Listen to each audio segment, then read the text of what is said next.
It's Tuesday, March 9th, 8:06 in the morning.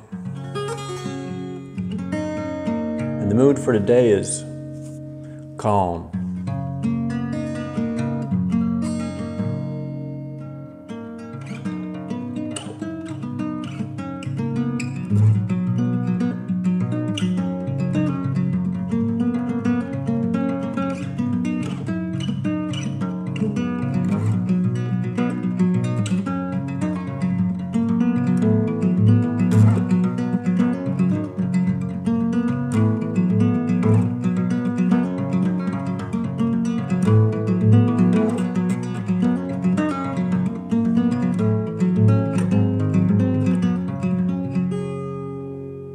I love the damn guitar.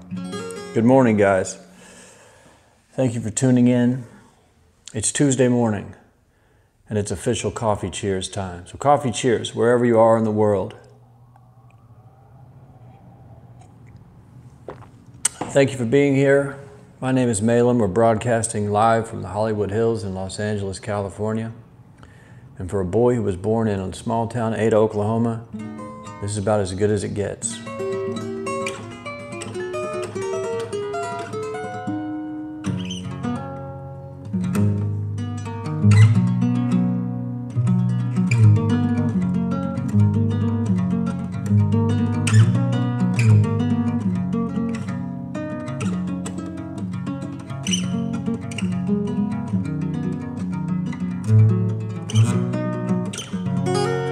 How are you?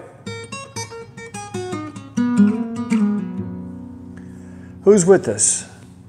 We've got all our morning coffee family friends here today. We got Kim, who is the first comment.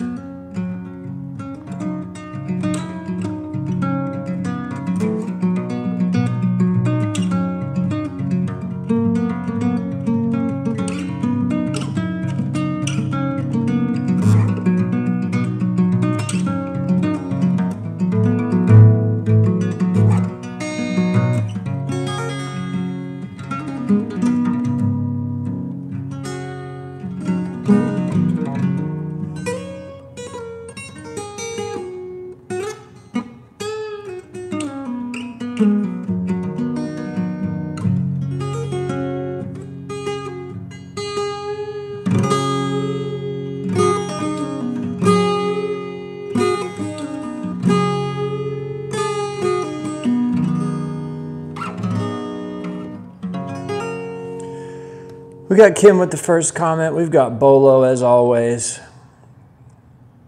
We got Math. Says, hey, Malin, is that open G? No, this is just drop D with a capo. I do love open G though. For a while I had a classical acoustic tune to Keith Richards. I believe he tunes to an open G maybe. I might be wrong about this. And he only uses 5 strings. And I broke a string on that guitar, so I tuned it to whatever Keith Richards' tuning is. And it only had 5 strings. And I swear to God, I just started writing Rolling Stones songs.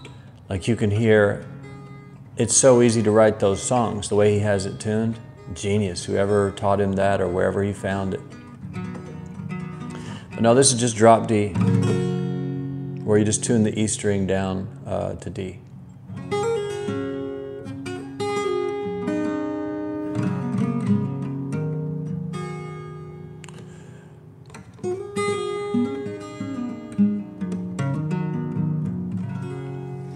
So it's a slow morning for me. I'm trying to work on this whole slow life thing. It's Tuesday. I don't have a lot going on today. The stocks are doing good. The campaigns are doing good. Coffee's doing good. I'm writing country songs and talking to my friends on YouTube. If you guys are in the video now, and if you're having a good day, you're ready to start the day, like the video. Give it a like. Let's even it up with the number of viewers.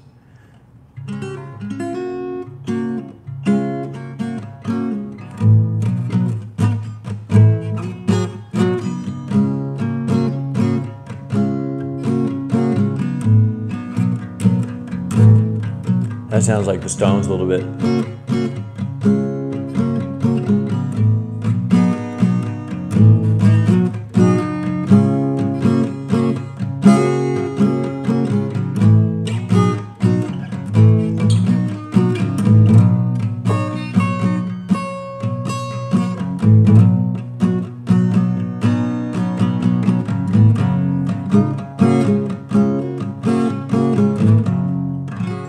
Whatever. Yeah, it kind of sounds like Start Me Up.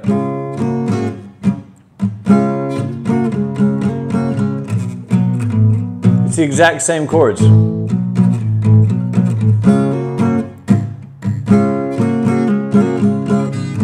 Whatever the riff actually is.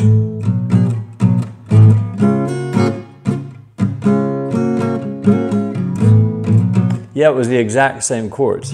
That's funny, you called it. Whoever called that.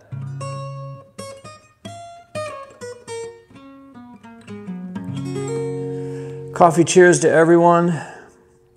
August, Math, Rashni Gandhi, Tammy's in the house, Mickey, Liam, Jeff, all you guys. Just got my COVID shot yesterday. One more left. Say a prayer for me. Yeah, good luck with that, August.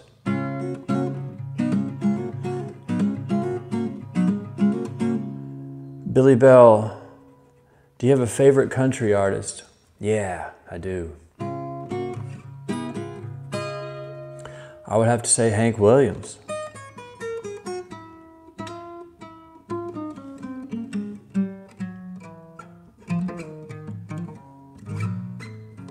I watched a documentary on the blues, the history of the blues, and I got super into the blues for a while, like old 1910, 1920. And YouTube suggested a video about the history of country. And if you don't know, Hank Williams learned to play the guitar from a blues man. This is what I remember from the story, and I might be wrong, so don't quote me.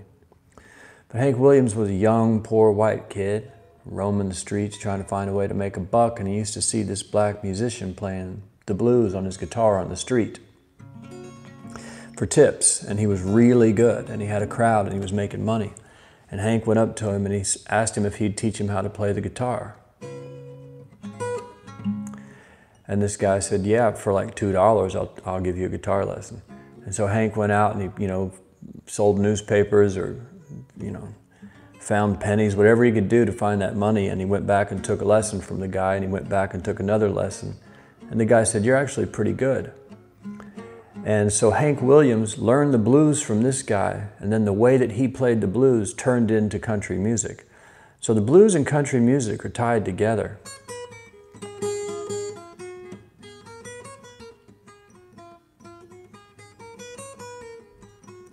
And white or black, this is, we're talking about just poor people music.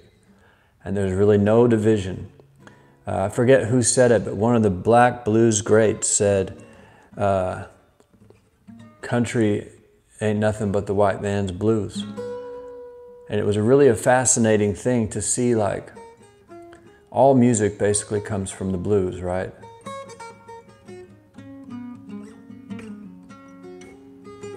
And the blues and country are basically the same sentiment.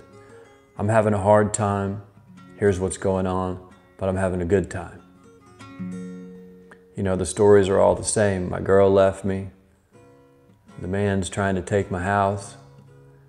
But me and my family and my friends, we're having a good old time. And so whether you're into the blues or you're into country, you're into the same thing. Ain't nothing but poor people music. With no color. Color doesn't matter, skin color doesn't matter at all. Never did, never will, never has. It's just music. The universal language. But yeah, I like Hank Williams because he kind of originated the whole thing. And he wrote, 1,000 songs, and they're all incredible. And they're the best, some of the best country songs ever written. Country music now is awful. Like, I have a guy who I grew up with and in my hometown, went to school with, and he's one of the biggest country stars in the world, but when I think of his music, I think of pop music. And at some point, the pop monster swallows any type of art form. And when the pop monster swallows it, it's over. And I would say hip-hop is in that time period right now. It's over. They're having their, like when I think about rock and hip-hop, I think about the end of rock was basically the 80s. That's when it had just gotten so silly and all the bands were wearing, you know, makeup and hairspray and the lyrics meant nothing and the music was cheesy, but it was cute and it was fun and it was a big spectacle and all of these things. And I think of the way that hip hop is now compared to where it was when it started or even in the 90s. And hip hop, in my opinion, is in its 80s period. Meaning, you know, Lil Pump made tens of millions of dollars. 6ix9ine's a pretty good example. Although some of his rap stuff is pretty good, I don't like when he sings and uses auto-tune. That's what I'm talking about with the candy colors and girls with big butts bouncing around. And all of the major stars all sound exactly the same. You know, I couldn't tell you the difference between the auto-tune rappers. They sound so similar and all the beats sound exactly the same. It's just like the 80s were for rock. And in the 90s, the grunge phenomenon happened and swept everyone out off the face of the earth. And I feel like that's gonna happen with hip hop soon, with all music real soon. Within the next few years, someone will emerge that's transformational like Kurt Cobain was, and Chris Cornell, and you know, Pearl Jam and Alice in Chains, and they're gonna make whatever's happening look foolish in retrospect. So in 25 years, when people look back at the hip hop that's going on now, I feel like it's gonna be an embarrassing period. From everything from the clothing style to the thinness of the lyrics, the songs aren't even about anything anymore. The lyrics are literally diamonds on my wrist, diamonds on my wrist, diamonds on my wrist, diamonds on my wrist. Hey everybody, let's get pissed. I got diamonds on my wrist, diamonds on my wrist. I got diamonds in my hair, diamonds in my hair, diamonds in my hair, diamonds in my hair. Don't nobody wanna go back there, got diamonds in my hair, diamonds in my hair. And that's a multi-platinum hit.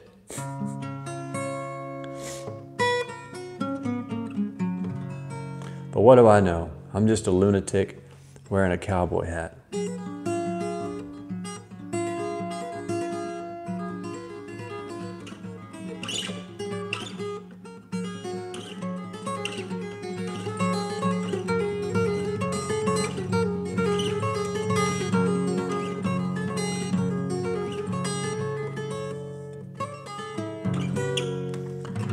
So what are you guys up to? We got people, oh cool, we got people throwing out their favorite country artists. Hank Williams, Charlie Rich. What do you think about Hank 3? I never really knew about Hank 3 until I watched the Hank Williams documentary, and then he was featured in it. And I looked into him and he's great. He's carrying on that just hillbilly simple song, but he's got more of a punk rock edge to it, but it's cool. Hank Williams Jr. is great. Blind Willie, Muddy Waters, Lightning Hopkins, Robert Johnson. Yeah, these are all great, man. Bittersweet music. Tammy says, I'm a 70s hippie chick at heart. Me too. That's been the focus of my life for the last few years is music from the 50s, 60s, and 70s.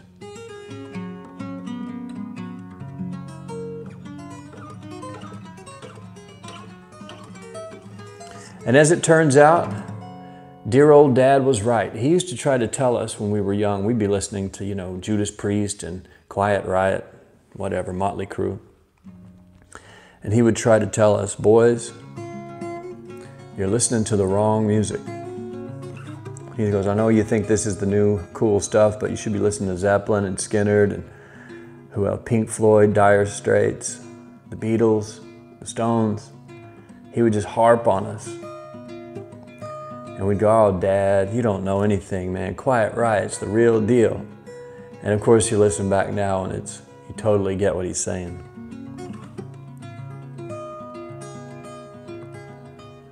We got a Cal joined the room. We've got Jonatas in the house, says, hello, MCF.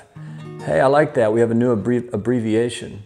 This is the morning coffee flam. This is the morning coffee flan. Can we be morning coffee flan?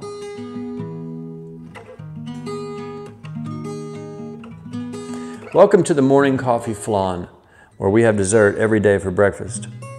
The MCF, I like it. New coffee mug, MCF, new t-shirt.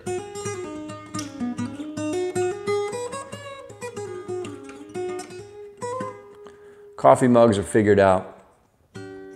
The new one, okay, version 3 is ready, and the new one has Coffee Cheers on one side, Morning Coffee Family on the second side. That's exactly what version 2 was. But version 3 also has SYITF put under it. So those are the 3 versions. Someday, if you bought it for $8 or $10, someday these things are going to be, I mean, I would expect these things, because they're limited edition in the future, let's say 5 years in the future, they're going to be worth, well, about 50 cents at a Goodwill store. But to us, they're everything. Christopher Lowe says, good morning, everyone. Sacred Beats is here.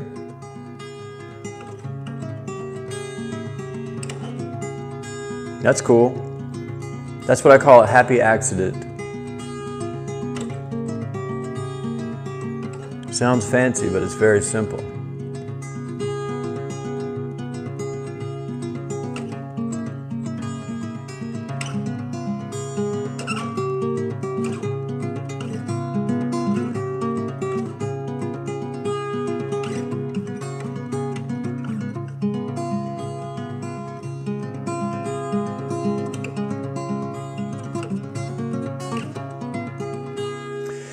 And someone said, yeah, your dad knew what he was talking about music, and you're right. And the music I'm making now, when I think about it, I think there's a few songs that would make him proud. And the newest song that I wrote is called, I don't know what I'm going to call it yet, but it's about him, and it's about us growing up and the struggles we went through and not having any money, but we had a good time. But him and Mom, you know, they couldn't keep it together, and we had to kind of disappear one day while he was gone, kind of escape that madness. And while we were happy to move on to maybe a better life, and at least less violent and dangerous, it was also extremely sad and probably affected all of us for the rest of our lives. You know, like when your parents first split, and they were divorced a couple of times, remarried, divorced, remarried, divorced. But that first realization that you don't live with Dad anymore, or you don't live with Mom anymore, and even if you're 10 or 5 or whatever, it hits. That hits hard. And it's extremely common.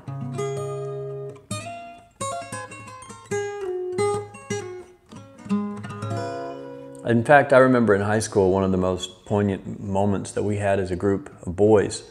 There was about a dozen of us, kind of rock and roll, punk rock kids, partying, you know, drinking, huffing spray paint, doing whatever we could, sniffing gas, huffing gas, paint, whatever. Finding beer, you know, trying to find a way to get a bottle of whiskey. Experimenting with acid. Smoked a little crack, you know, stuff like that. But one night at a party, someone looked around the room and said, you know what, there's not a single person here that has a father at home. And we realized it without really even trying. Every single kid in the room had no father at home. And we had never really figured it out, but that was probably our bond. And some of us have kept that bond alive to this day. And we've gone through all of our struggles in life together. And they're all pretty similar, you know. Because we all started off in the same place. Nowhere. All right, man. How long we been going? 20 minutes I've been rambling. Let's see what you guys are doing. My parents divorced when I was 3, and I still remember the madness. Yep.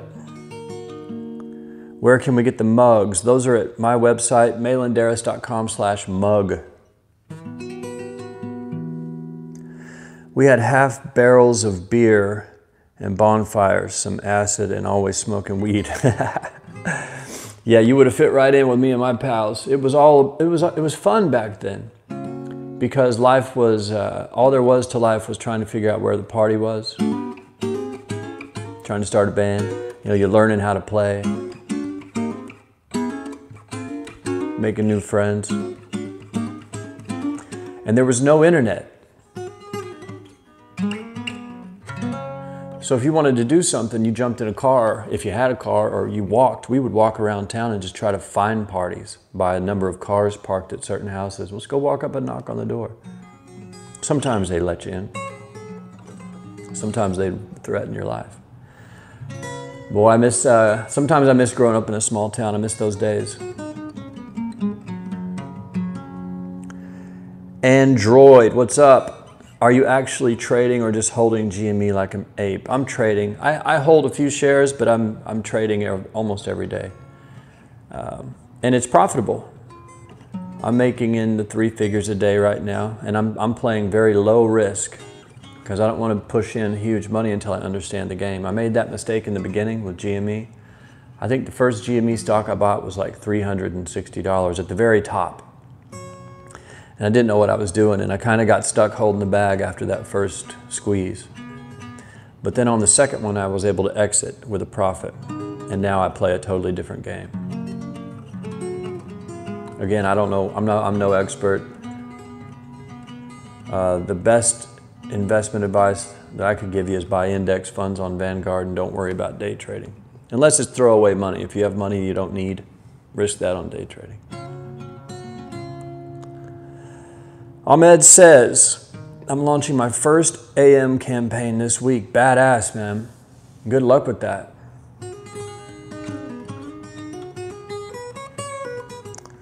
Android says, I've been trading for 11 years. Send me a message if you want to ask something. Cool, I might. I actually got a tip from Kim here about trailing stops the other day, and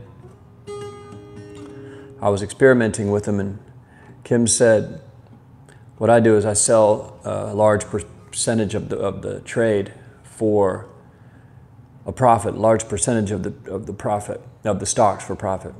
So if you buy 100 stocks, you sell 80 of them at a profit and let the other 20 ride on a trailing stop. And I've been doing some of that, and it works pretty well.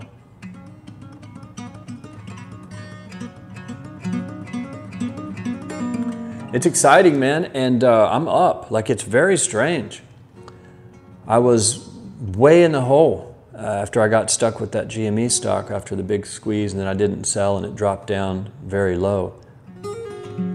But now I recovered and I'm fine. I kind of understand what I'm doing, and it's one of those things like you can try to learn to do stuff with fake money, like on a pretend campaign or a pretend trade. But for me, I need to have skin in the game. And it's pretty interesting. I think for me, the most important thing that I've learned with all of it is I have very modest goals in the beginning. I'm not trying to make $1 million on the stock market, day trading, because if you want to make $1 million, you have to risk $1 billion, you know, to day trade and make these huge numbers. But I have very small goals, just like I did with affiliate marketing in the beginning, just like I did with music in the beginning. You know, with music, it's just find somewhere you can play, a yard you can play, and that's amazing. With affiliate marketing, it was $1 a day. Could I make $1, you know? Could I make $100 a day? With trading, it's like, can I make a couple $100 a day? Because if I can beat the index fund average of, you know, 7 to 15%. But in the long run, it's a much easier life to just stick it in an index fund and forget about it.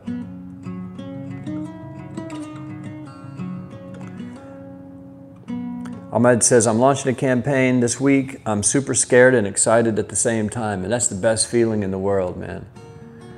It's like when you're going on stage for the first time or the 100th time, and your stomach just lights up with butterflies and you're terrified. You know, it happens if you're public speaking or asking a girl on the date for the first time or whatever you're doing for the first time. That nervous energy mixed with excitement is probably the best drug on earth. So congratulations on taking a risk that'll get you high for free with no negative side effects physically.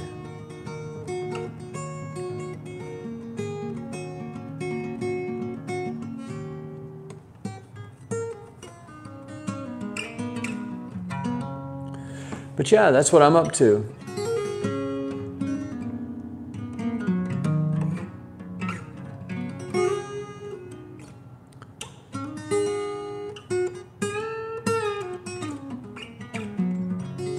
The first conversion is still the best feeling ever. Yeah, it's like losing your virginity. It's like, it's a wild time. It's like the first time you get drunk, first time you take acid, first time you do any drug, really, like they say, you know, the first time you smoke crack. People 40 years later are still trying to get back to that initial feeling that they got, and you don't ever get it again. That first time, when you first do it, is so good. Because to me, with affiliate marketing, what it meant was, I got a sale for $27 after working on this SEO thing for months and months and months, obsessively. And if my friends, they averaged out the dollar per hour that I actually earned with all of the time I invested, and it was like 0.01 cents an hour. And they didn't understand why I was so excited. But I made 27 bucks, and I made it when I was asleep. I woke up that morning and I had $27 in my account, and I almost cried. I was so happy because I had proven that something that's supposed to be impossible is real.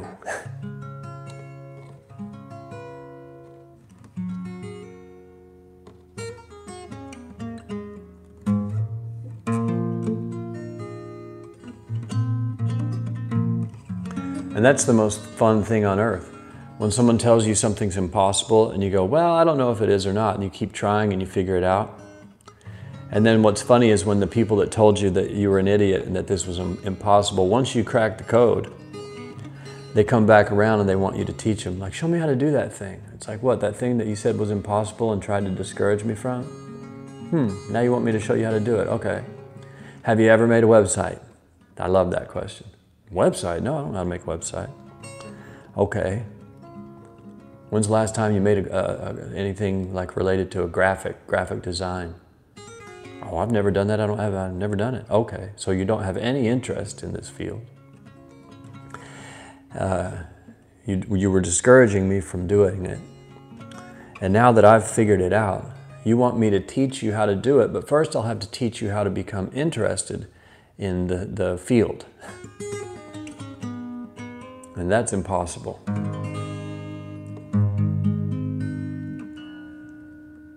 But if you're already making websites, I can help you.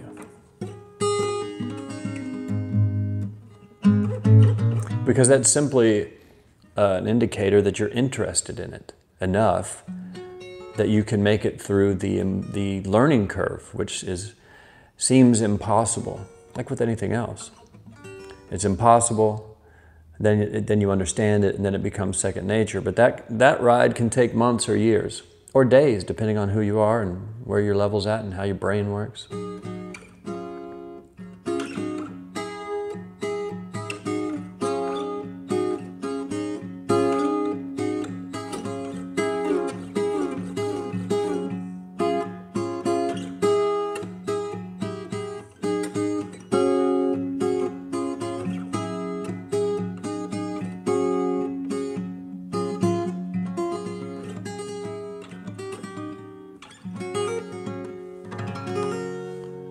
So yeah, that's what's happening with me. We're 30 minutes into it. Let's see if I haven't looked at any of my stuff, which means usually I need to. Yeah, I've got some new campaigns running today and I'm not paying attention, but sometimes that actually is the best course of action, to just leave it alone. You know what I mean? Looks like my auto sell sold some positions. That's cool, made some money while we're talking. Made $75 on a single trade while I'm not paying attention.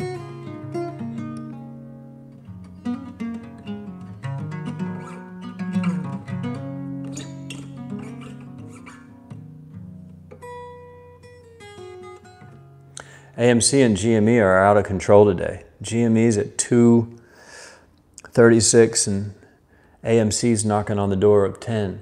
Which is funny because I had a bunch of shares last week and I set a sell limit to $10 because I didn't think it would get there. But if it did, I'd take it, and this week it's hitting it. If I would have held all those shares and sold them today as it's 10, that would have been a good time.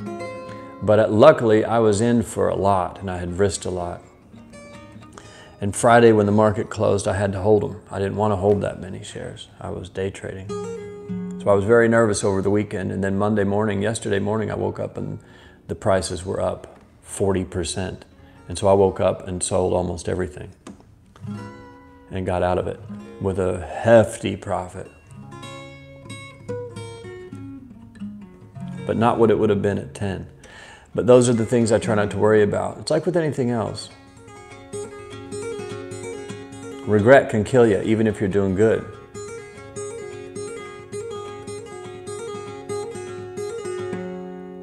How many times should you change campaigns? Well, in the beginning, you're going to launch campaigns and you're going to look for something that works, that makes sales.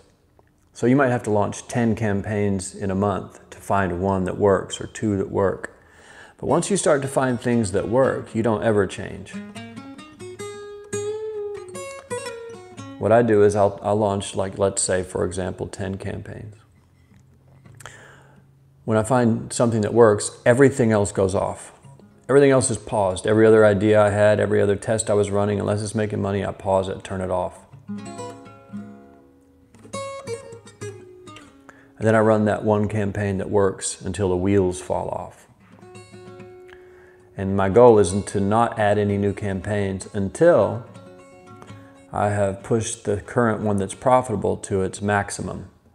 So if I'm currently spending $100 a day on a network and it's profiting and I turn everything else off, my goal is to get that thing to spend $100,000 a day, and push it all the way you can. And the reason I think like that is because you can run a lot of campaigns and kind of diversify, and that can work for many people. But if you get one big campaign, you can laser focus on it and squeeze every drop of profit out of it you can find. That's how I did my first year. I ran one main campaign forever, for about 1.5 years, and it was gigantic. I was so focused on it that I understood the market completely. I understood what I needed to do. I knew exactly what the ads needed to say. Because every time you start over with a new product, you have to kind of relearn it.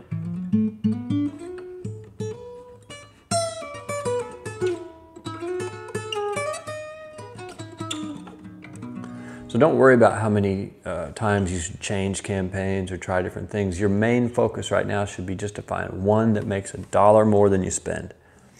And then focus on it and try to push that as far as you can.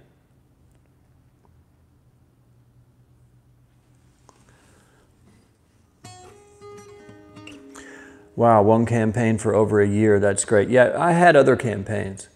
I had, in my first year I only was in the game like 3 months, but the second year that I was in the game was like my first full year. And at its peak, I had 3 campaigns running. One that was destroying from like 60 days into my first campaign. It was printing profits. And it just scaled and scaled and scaled for 1 year. During that year, I had 2 other campaigns that came up at the same rate, like they were blowing up out of control. And I had my single biggest day was a combination of those 3 campaigns all hitting like a crescendo together. And I remember the day I woke up and checked my affiliate stats, and I logged in and kind of was, blurry-eyed, turned on the computer, looked at the screen, and I saw a number that was way too big for one day. And I thought maybe I was looking at the month, like the revenue for the week or the month, and I checked it, and no, it was the day, and I pressed refresh, and it went up by like $1,000. I went, wait a minute, and I hit it again, it went up by like $1,000. I went, oh my God, again and again and again, and it just started to take off, and all 3 of these things in unison. This is very rare, but I had like the trifecta where all 3 of them just went through the roof, and it didn't last long, but in that run, I had my best day ever. And it was great because it was less than 6 months, probably about 4 months after I had quit the highest paying job I ever had, and everybody thought I was crazy.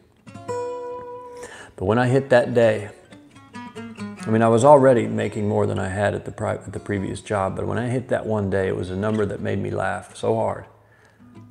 Like, oh my God. Everyone who was warning me I was destroying my life and making bad decisions, I was obsessed with it.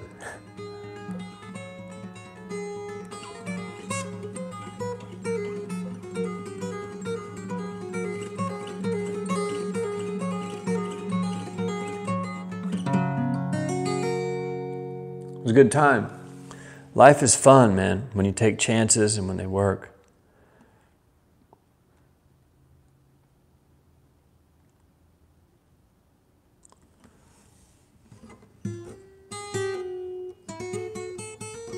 Bobblehead's here. He says, hey guys, I'm late to the party. What's up, dude? Jonatas says, Facebook traffic is very good but unstable. You don't know what will happen tomorrow. Do you think native traffic can be more predictable? No.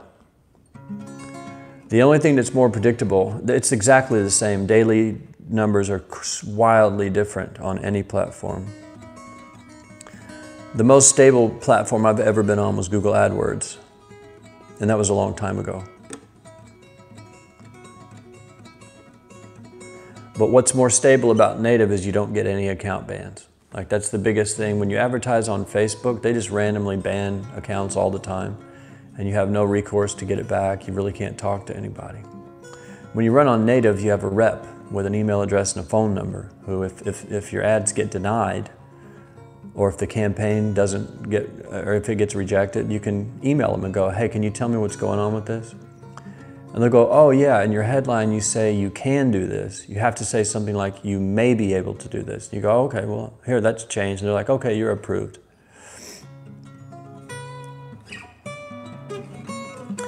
Are you using Bing? No, I haven't used Bing in a long time. But Bing used to be one of the most profitable traffic sources. The volume wasn't real huge compared to like Google, but the ROI was gigantic. And one of the theories that we had at the time was that, and I don't mean to offend anybody, but this is just our thought at the time, and it seemed to make sense, was that most people have moved on to Google. So anyone who uses Bing as their search engine, there's a chance that they're not as savvy as people who moved on to Google. And maybe the reason why the Bing ROI was so much higher was that you were dealing with people who just weren't as savvy about the web. And so they were there just kind of buying anything that they saw. It was one of the theories we had. You know, if they still have Bing, if they're using Microsoft as their homepage, they're probably older. You know, and older people usually convert better. In fact, for most lead gen campaigns, like you don't even want to target anyone under the age of 30 because the quality is not as good. And then the older you get, the higher the quality is.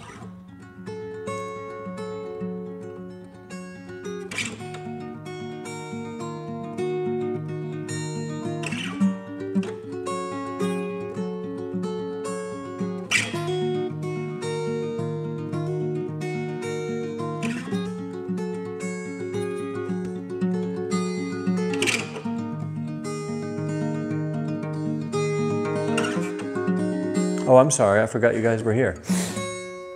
Yo, we got 25 people in the house.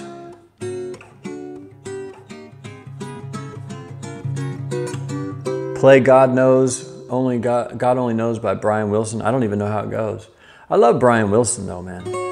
I saw what you would call, I guess, a biopic at the big famous movie theater over by my old apartment. What's the name of the theater? ArcLight. And it's where a lot of the red carpet premieres are and stuff, and they had this amazing theater, the Dome. And I went to go see it, and it was just about Brian Wilson and his life, and with the Beach Boys and everything, and the drugs, and the doctors that kidnapped him and kept him in a room. And at the end of it, there was a surprise, and Brian Wilson walks out and does a Q&A with his wife. And it was fascinating, man. He was the most childlike grown adult man I've ever seen. It was like he was 10 years old still. And they would ask him questions like, so Brian, now that you've seen the movie about yourself and you have these actors that are portraying you, how does that make you feel about your own life and to see it on the big screen, and what's going on? How does it make you feel? And his answer, he'd go, well, awkward silence. Well, I like movies. Movies are great. And the host was like, okay. And his wife would go, Brian thinks that they did a really good job And he's very happy with it, and we've watched it together, and he gave it the thumbs up. So she would kind of help answer. And they'd say, well, Brian, how do you feel the guy did who portrayed you in the movie? And he'd go, oh, movies, you know, they're just fun. They're fun to watch. And you're like, holy cow. But, you know, when you encounter a genius like that, and I think he's one of the greatest musical geniuses of our lifetimes. Usually they're a bit strange.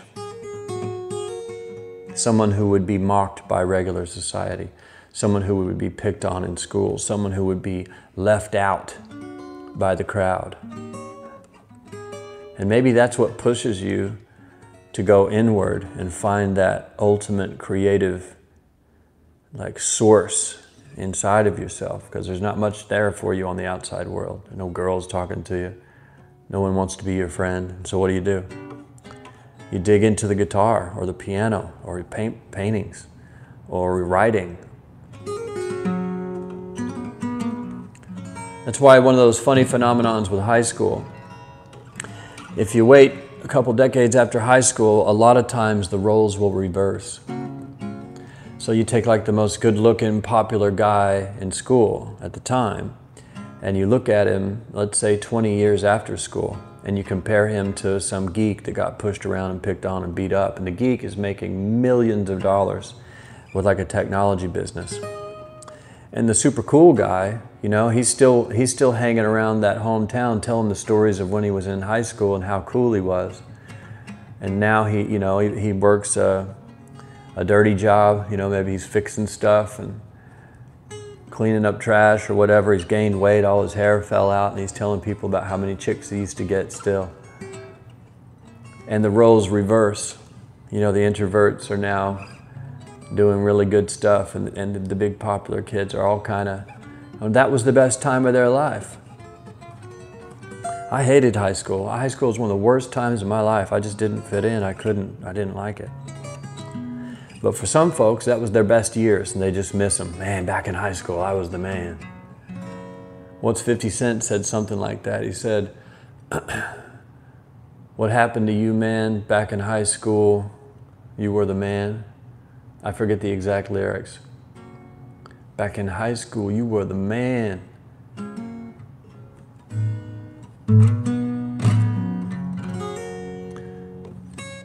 So today I'll pray that one day you'll realize that whoever messed with you in high school is probably paying for it somewhere.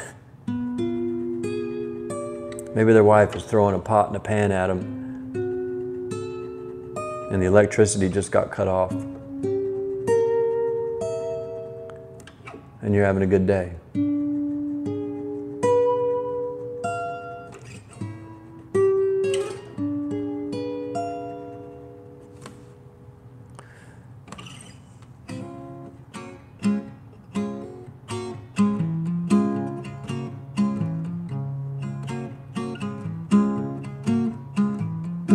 Yeah, so I'm trying to have a mellow day today, as you can see.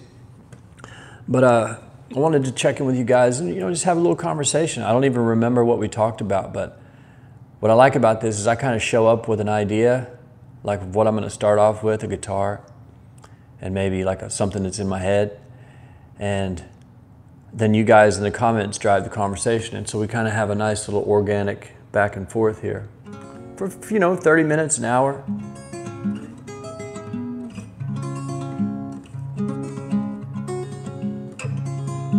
And then we get done, and it's early enough that we still have the whole day to get things accomplished. So let's wrap it up. This is a mellow day on the Morning Coffee Fam.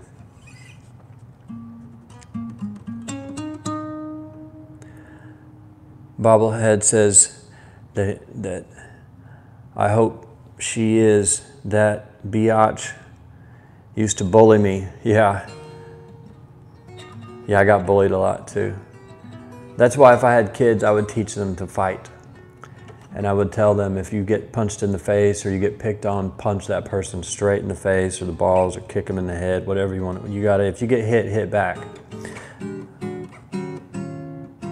Because I know for myself, I wished I knew how to defend myself at that time, but I didn't, so I became a target.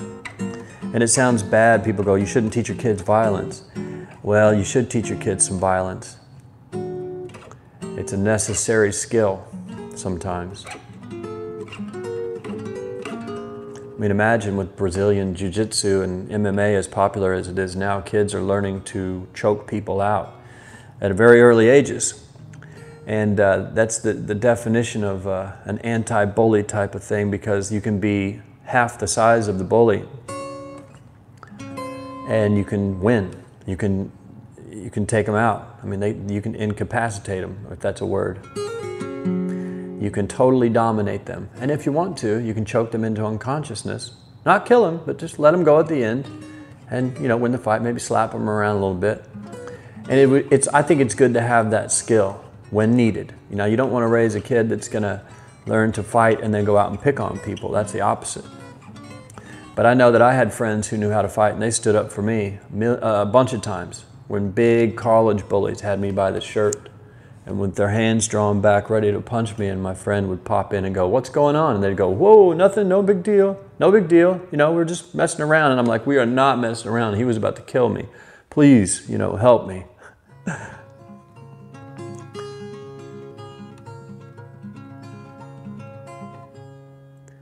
Anyway, we're rambling on and on. I love that you guys are talking to each other in the chat too. That's pretty cool.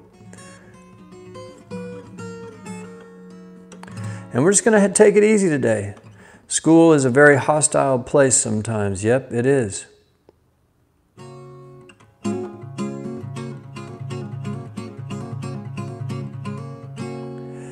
Haha, trying to have a mellow day. Yeah, man, like you can choose to have a mellow day.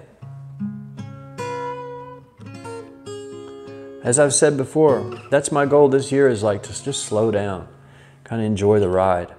I Googled it. I Googled slow living, and I found the slow life. It's like a small movement, sort of like minimalism or something, where instead of trying to hustle and grind every single day, you learn to kind of take it easy. Some people even said that if they really want to like have a meditative, relaxed day, they will even walk 20% slower than normal. They'll only move like 80% as fast as they usually do. They'll talk slower. They'll slow their whole system down all day. And it's an interesting thing to try, man. It works.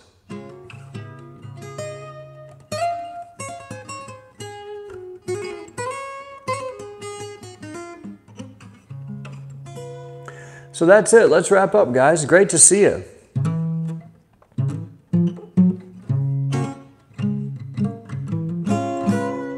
I've got things to do, people to see, campaigns to run, stocks to trade, guitars to play, breakfast to eat at noon,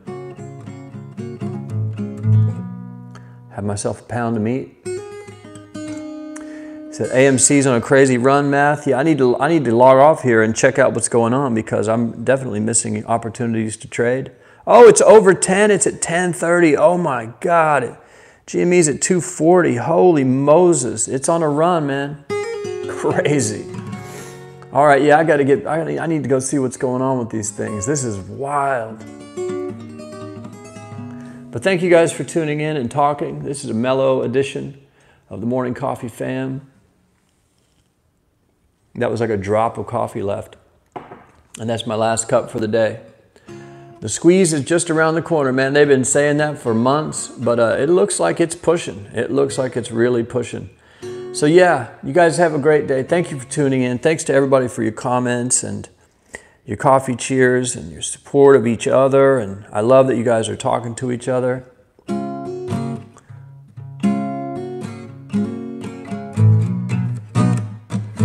And we learned how to play a Rolling Stones song. If you start me up, I'll never stop. We're just learning as we go. And that's an awful rendition, but that's all I've got today. Everybody have a great day. I love you. Jim, August, Christopher, Math, Akau, Kim, Mickey, Billy Bell, Jim, Rajni Gandhi, my goodness, everybody's doing coffee cheers like crazy. I love it. So thanks for tuning in, guys. It's Tuesday. Let's make it a day. And tomorrow we'll do it all again. So have a great day. Bolo, Claudius, everybody, take care. And as always, I will see you with a guitar probably and some coffee in the future.